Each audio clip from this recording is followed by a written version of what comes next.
एकदा गौतम बुद्ध आपल्या शिष्यासोबत बसले होते. सगळीकडे शांत वातावरण होतं. तेव्हा एका शिष्याने बुद्धांना विचारलं, भगवान, जीवनात जेव्हा वाईट वेळ येते, दुःख येतं, सगळं चुकीचं घडतं, तेव्हा मन शांत कसं ठेवायचं? बुद्ध हलकंसं हसले आणि म्हणाले, मी तुम्हाला एक कथा सांगतो. एका गावात एक गरीब शेतकरी आपल्या मुलासोबत राहत होता. त्याचं घर साधं होतं, जीवनही साधं होतं, पण त्याच्या मनात विलक्षण शांतता होती. गावातले लोक नेहमी आश्चर्य करायचे, कारण कितीही मोठं संकट आलं तरी तो माणूस कधी तक्रार करत नसे. तो नेहमी फक्त एकच गोष्ट म्हणायचा, जे घडतं ते शेवटी चांगल्यासाठीच घडतं, फक्त जीवनावर विश्वास ठेवा. त्या शेतकऱ्याकडे एक सुंदर घोडा होता. तो घोडा त्याच्यासाठी फक्त प्राणी नव्हता, तो त्याच्या कुटुंबाचा भाग होता. एके दिवशी अचानक तो घोडा जंगलात पळून गेला. शेतकऱ्याने दिवसभर शोध घेतला, पण घोडा कुठेच सापडला नाही. ही बातमी संपूर्ण गावात पसरली. गावकरी त्याच्या घरी आले आणि दुःखी होऊन म्हणाले, हे खूप वाईट झालं, तुझा सर्वात प्रिय घोडा हरवला, तू खूप दुर्दैवी आहेस. शेतकरी मात्र शांत होता. तो हसला आणि म्हणाला, घोडा हरवला ही फक्त घटना आहे. ती चांगली आहे की वाईट हे इतक्या लवकर कसं ठरणार? जे घडतं ते कदाचित पुढे चांगल्यासाठीच असू शकतं. गावकऱ्यांना त्याचं बोलणं समजलं नाही. ते डोकं लावत तिथून निघून गेले. काही महिन्यांनी अचानक तो घोडा परत आला, पण त्यावेळी तो एकटा नव्हता. त्याच्यासोबत अनेक जंगली घोडेही होते. संपूर्ण गाव आश्चर्यचकित झालं.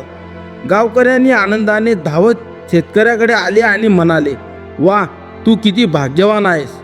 तुझा एक घोडा गेला आणि बदल्यात तुला इतके मोठे घोडे भेटले. शेतकरी पुन्हा शांतपणे हसला. तो म्हणाला, आज तुम्हाला हे चांगलं वाटत आहे, पण पुढे काय होईल हे कोणाला माहीत. म्हणून कोणत्याही गोष्टीला लगेच चांगलं किंवा वाईट म्हणू नका. गावकरी पुन्हा गोंधळले. काही दिवसांनी शेतकऱ्यांचा मुलगा नवीन घोड्यांना वश करण्याचा प्रयत्न करत होता, पण अचानक एक घोडा उधळला. मुलगा खाली पडला आणि त्याचा पाय मोडला. संपूर्ण गाव पुन्हा जमा झालं. ते दुःखी होऊन म्हणाले, अरे रे, हे खूप वाईट झालं. घर ते घोडे आले नसते तर तुझा मुलाचा पाय मोडला नसता. शेतकरी पुन्हा शांत आवाजात म्हणाला, कदाचित हेही पुढे चांगल्यासाठीच असेल. गावकऱ्यांना आता त्याचा राग यायला लागला.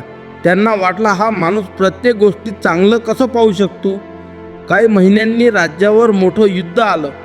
राजाच्या सैनिकांनी गावोगावी जाऊन सर्व तरुण मुलांना सैन्यात भरती करायला सुरुवात केली. गावातील जवळपास प्रत्येक घरातून मुलांना युद्धासाठी नेलं गेलं.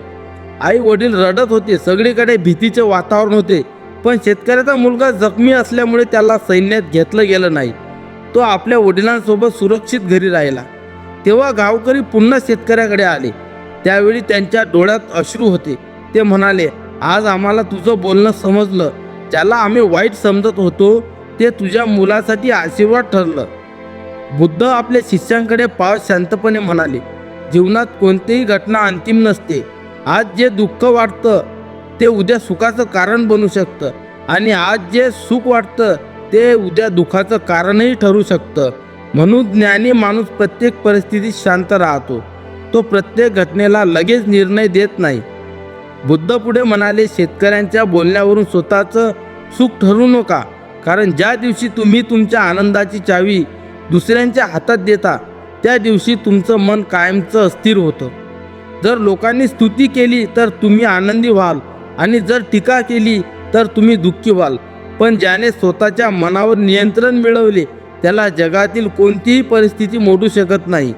आणि शेवटी बुद्धांनी आपल्या शिष्यांना एक मूल्य गोष्ट सांगितली, तुमच्या हातात फक्त तुमचे कर्म आहेत, परिणाम नाहीत. म्हणून योग्य कर्म करा, मन शांत ठेवा आणि उरलेलं जीवनावर सोडा. त्या दिवशी बुद्धांचे सर्व शिष्य शांत झाले, कारण त्यांना समजलं होतं, जीवनात घडणारी प्रत्येक घटना लगेच समजत नाही. कधी कधी काळच आपल्याला सांगतो, जे घडतं ते खरंच चांगल्यासाठी घडत होतं. जर ही कथा तुमच्या मनाला स्पर्श करून गेली असेल तर ती त्या व्यक्तीपर्यंत नक्की पोहोचवा जी सध्या कठीण काळातून जात आहे.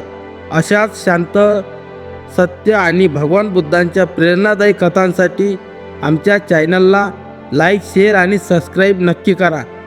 पुन्हा भेटू एक नवीन कथेसोबत. तोपर्यंत मन शांत ठेवा, योग्य कर्म करा आणि जीवनावर विश्वास ठेवा. नमो बुद्धाय.